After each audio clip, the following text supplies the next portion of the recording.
business questions. Let's get our board of directors in here to help us out. New York Times small business columnist Gene Marks is the head of the Marks Group, a firm that provides technology and consulting services to small and medium-sized businesses. And Shama Hyder is the CEO of the Marketing Zen Group, a full-service online marketing and digital PR firm. It's so great to see both of you guys. Happy to be here. Pleasure to be here. All right, let's dive right into these questions. The first one is about tax time. We're a fast-growing small business. The first year, I did the taxes. Now some of my staff does. But at what point should we go find outside help to do our taxes? Should we base it on revenue level, or on how much it annoys my director of collaboration, or on some other metric? I'm going to go with how much it annoys your director of collaboration. What do you guys think? What do you think? Well, I mean, sorry, but I don't know if you know this about me, JJ, but I'm actually a CPA. I do know that about you. That's why I'm starting with you. I'm not a very good CPA. For me, if it was always close enough, it's good enough, and that's not the way you want to be as a CPA. But I do say this, for any small business owner that's running a business, I mean, whether they have one or two employees, you know, you're supposed to focus on what you do best and outsource the rest. I mean, taxes, even in my company, I have 10 people. It is a complex world, whether it's payroll taxes or individual or corporate taxes. You should have a CPA involved in your company as early as possible. And, you know, you're going to spend a little extra money, but whatever you're investing in that person, that's what they do. You focus on what you do best, and that should happen as soon as you can. And by the way, if you have that money, then you have all this free time, because it will take you much longer. No doubt. And you'll probably do it wrong. Yeah. Did you ever do your own taxes for your business? My first year, I did. Also, but, okay, there you go. A good CPA is a strong ROI, and so you outsource that, and you might be surprised as to what you end up saving. So when I actually let someone else do it, I realized, oh wow, I could have had those deductions, and I just didn't realize it when I was doing it myself. So by all means, and it's not going to cost you that much, especially if you're a small business. Right. Okay. So go ahead. The answer is now. Now. Go get someone to help you now. Okay. Right away. Moving on. This is a question about creating a collaborative environment. How do you go about picking the best software solution or the best systems to help your staff communicate effectively and pass tasks on efficiently and effectively? I love this, because when you're small, you guys both know this, but you started tiny, it's easy. You're all sitting in a room together. I'm doing this and passing it on to you. As you grow, suddenly you need to systematize it. Yeah, absolutely. So I would say start with your goals. Figure out exactly what it is, what type of tasks. You know, are you looking at 3 people who need to work on one project, or do you have multiple projects? And then I would look at finding software that fits that goal best. There's so many in the marketplace. Basecamp is one, for example.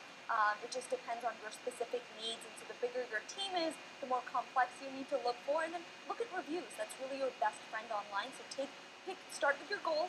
Pick a few software that you really think might help you accomplish those, and then look up reviews to narrow those choices down. Yeah, Shama, you're absolutely right. There are a ton of really good players that are out there as well, and really got to figure out if you got the culture to do it. I mean, a lot of companies, you hire people, you have people around the country, you have people that you're trying to collaborate. Do you have the culture to manage them? Will any of these work? And really, at this stage in 2014, most of the big name applications that are out there, like Basecamp is awesome, Zoho is awesome, Google Apps are great, Microsoft got Office 365. These are all like pretty standard applications that most small businesses are using right now. Some are just using them better than others, only because they've got a better culture for doing it. I think that is such an important point. You can give people as many tools as you want. If they don't use them, it's a waste. That's exactly right. Politics, everything in business. And people get so caught up in figuring out the features of these applications. We'll do this, we'll do that. Honestly, at this stage, they're all pretty good. Particularly right now, we're not all that complex, right? So it just depends on whether or not you're going to make that use of this technology. Got it. Okay, so just dive in. All right, let's get to the next question. It's about negative reviews. I have a question around poor reviews on social media like Yelp and on Amazon. I've had one person give a tremendously horrible review on a book that's really unjust. How do we handle that? All right, he's talking about books, but it applies across the board. You're a restaurant, you're a service, you have a product, someone gives you a bad review.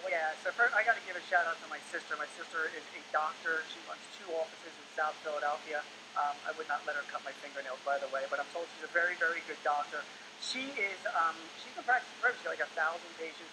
She's up on Yelp, and somebody gave her like a bad review. She got a couple of bad reviews. This happens, right? Because it's the internet, and there are a lot of knuckleheads that are on the internet. And it just bummed her out for an entire weekend. And you can't let that happen to you, because it is the internet. You can't let it bum you out. You can't let it bum you out. You can't. I mean, look at this guy that was saying that you could tell it really upset him. If you're going to be out there, you're going to be on Yelp, you're opening yourself up to people just making those comments about that. So number 1 is you don't take it to heart. You don't let it bum you out. And number 2 is if you're going to respond, and you should always respond, always take the high road. The last thing you want to do is get in a fight with somebody online. You will lose. I also think if you get a couple bad reviews and it is not truly reflective, right? If it's reflective of your service, you've got to fix it internally. But if it's not, you better bolster up that review site with some good ones. Absolutely. Here's what most small business owners don't realize about reviews. A bad review can actually help their business because it humanizes it. The problem is when you only have one review and it's a bad review. Right. When you, like with your sister, if you've got, if you've got hundreds of really great positive reviews, that one negative review actually makes you seem more human. It makes it people believe the positive reviews more just by contrast.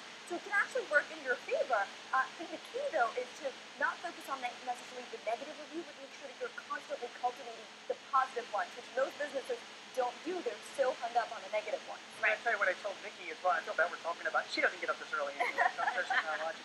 But she's got to invest in somebody, or at least some admin in her office to keep looking at Yelp and some of these other sites. Because she's there, and if people are out there talking about her, they got to be ready to respond. And by the way, someone gives a bad review, sometimes they have a good point. That's true. And it's a really good way, as I was saying, to figure out something that you could fix in your business. All right, well, you guys, it's so great to see you both. And if you have a question for our experts, all you have to do is go to our website. We answer them every week on the show.